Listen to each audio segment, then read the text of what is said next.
Ես այդ տիկնոջը չթիրախավորելու համար չեմ ուզում անազգանուն տամ, Էջմիածնի ընտրությունների ժամանակ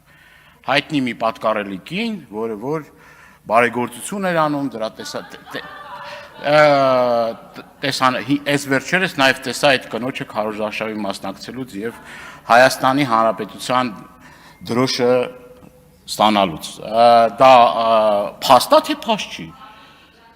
Կալանքի տակ չի, այդ կինը կալանքի տակ չի, այդ կինը մասնակցում է ձեր քարոզարշավներին, հակաեկեղեցական արշավին եւ այլն եւ սենց շարունակ։ Հիմա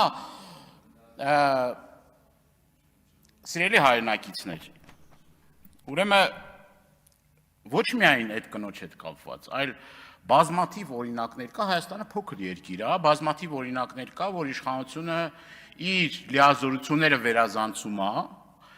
եւ վախի մթնոլորտ է ստեղծում, որ մարդիկ չկարողանան իրենց ազատ կամ արտահայտությունը կատարել։ Սա հայտնի փաստ է։ Սիրելի հայրենակիցներ, դուք համոզված եմ շփվում եք հարյուրավոր մարդկանց հետ։ Դուք եւ դպրոցի տնօրեններին գիտեք, եւ վարչական շրջանների ղեկավարներին գիտեք, գյուղապետերին գիտեք, մարզպետներին գիտեք, բոլորին գիտեք։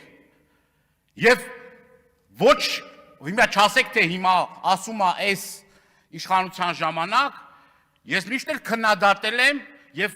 նախկինում եղել է նման արատավոր երևույթներ, նախկինում էլ է եղել։ Այո, ես երբեք էլ չեմ կաշկանդվել այս ամբիոնից նախկին արատավոր երևույթները ասելուց, բայց միշտ էլ կարմիր թելով ասել եմ, որ եթե մենք ուզում ենք նորմալ երկիր պետություն ստեղծենք, այո, անցյալի սխալներից էլ պետք է խոսենք, ներկայում արատավոր երևույթներից էլ պետք է խոսենք։ Ոչ թե հարցն է նա, մենք կլինենք իշխանության, մենք ենք լինելու 150 տարի, մենք ենք լինելու, կարևոր չի, ով է լինելու, կարևորը նայա ձեր կամ մեկի կամ մեր իշխանության օրոք Հայաստանում ինչ չափով են պայքարում այդ երևույթների դեմ եւ մենք ինչ ենք ժառանգում մեր սերունդներին։ Այդ ամենակարևորը։ Թե չէ իշխանություն եկող գնացող կգան մի օր դուք կլնեք, մի օր մեկը կլինի իշխանության, ձեզնից ավելի լավը կամ ձեզնից միգուցե Աստված մի արած ավելի վատը։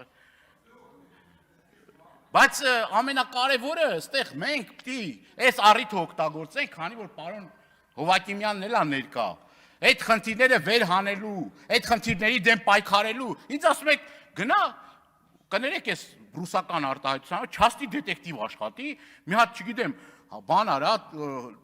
գաղթալսում անեմ, ես չգիտեմ ինչ ան, այդ մարդիկ անգամ վախենում են, որ օրինակ այդ շտաբը վարձակալություն տրվող անձը,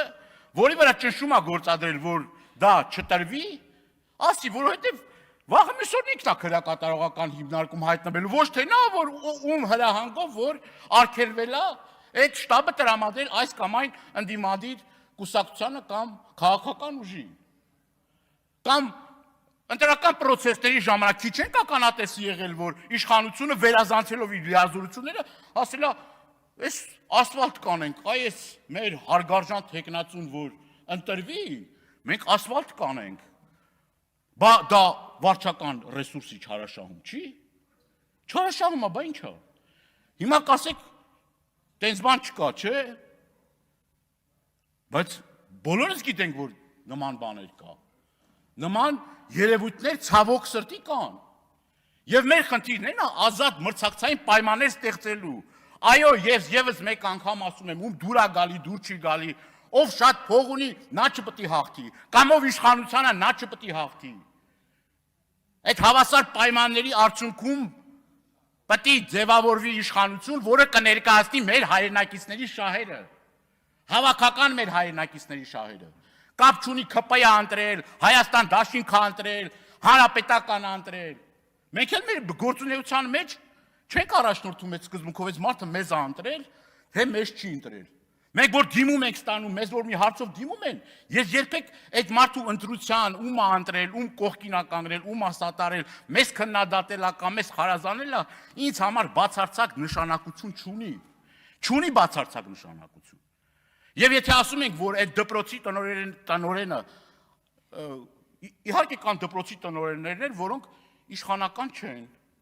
կան նման դպրոցի տնօրեններ, բայց ինքն էլ չպետք է օգտագործի, Բայց այդ պիտի հավասար լինի։ Հավասար լինի։ Հիմա ասենք գիտեք ինչ կա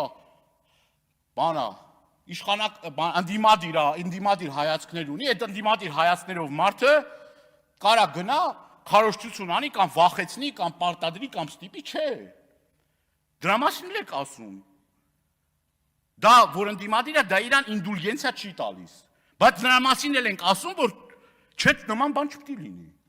Նման երևույթներ չպիտի լինեն։ Զանգեր, վախեցնել, ահաբեկել, քրեական գործ հարուցել, որոշակի առումով խրախուսել, դա պիտի բացառվի Հայաստանի Հանրապետությունում։ Դրա համար մենք պատասխանատվություն ենք կրում, բոլորս ընդդիմություն եւ իշխանություն։ Դրա մեջ մեր պատասխանատվությունն էլ կա, այո։ Մեր պատասխանատվությունն էլ կա։ Այո, ինչ որ միտեղ համաձայն եմ ձեր հետ, որ նաեւ մենք պիտի մեր աշխատանքով նաեւ այդ խնդիրներն ու խնդիրները վեր հանենք։ Բայց այդ խնդիրներն ու խնդիրները, որ վեր ես հանում, ասում ես, մի քանի թեմաներով ես հաղորդում եմ ներկայացրել հանցագործության մասին։ Ներկայացրել եմ հաղորդում հանցագործ։ Ուրա, այդ գործերը ուրա։ Գործը պատշաճ քննություն, վկաներ չկան, մարդը չկա, այս մեկը չկա, այն մեկը չկա, գործը կարճվեց, ջրվեց գնաց։ Նույն եկեղեցու Բաքում, որ հայ առաքելական Սուրբ եկեղեցու դեմ արշավի շրջանակներում մարդը եկեղեցու դռներն էր ջարդում։ Տեսանկարահանումներ էլ կա, օգնել ենք, աջակցել ենք, ասել ենք, տրամադրել ենք ու նման էլի շատ հարցերում։ Երբ որ նույն համայնքի ղեկավարը էլի ճնշման մեթոդներով մարդիկ են հավաքագրում բերում։ Դա վարչական ռեսուրսի չարաշահում է, թե չարաշահում չի։ Չարաշահում է, բա ի՞նչ է։ Բա ի՞նչ է, որ չարաշահում չի։ Սիրելի հայրենակիցներ, ես ուզում եմ մի երկու բառով էլ նաև անդրադառնալ Տիկին Ղազարյան, քանի որ դուք այստեղ եք եւ դեռ չեք լքել դահլիճը, ուզում եմ հստակ օրինակներով ասեք։ Հայ հեղափոխական դաշնակցությունը ինչ դպրոց է սեփականա շնորհել։ Եթե կա այդտեղ քրեական տար կամ էլեմենտ կամ եսիմինչ, թող բոլոր մեղավորները բայց չկա նման բան։ Չկա մեր կապարանոց հայտարարություններ անելով չի։ Հայ հեղափոխական դաշնակցության պատմությունը, որ ուսումնասիրեք, կտեսնեք, ինչքան դպրոցներ է կառուցել մեր համասփյուր հայության կողմից, հավաքագրված միջոցների արդյունքում գյուղեր, բնակավայրեր, նույն Արցախի Հանրապետությունում, նույն Հայաստանի Հանրապետությունում, բարեգործական հսկայական ծրագրեր, հաշմանդամություն ունեցող անձանց, բայց այդ ամեն ինչը ոչ թե մեր համար պիտի դառնա շահարկման առարկա, այո, արել ենք, անելու ենք,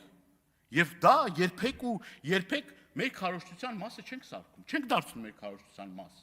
Անկամ մեր քույր կառույցները, որոնք հայտնի են ամբողջ աշխարհում, հոմը, գնացեք տարածքներ եւ հարցրեք, ինչ հսկայածավալ աշխատանքներ է կատարել այս տարիների ընթացքում։ Կներեք այդ անհամեստության համար, որ ասեցի, բայց փաստը մնում է փաստ։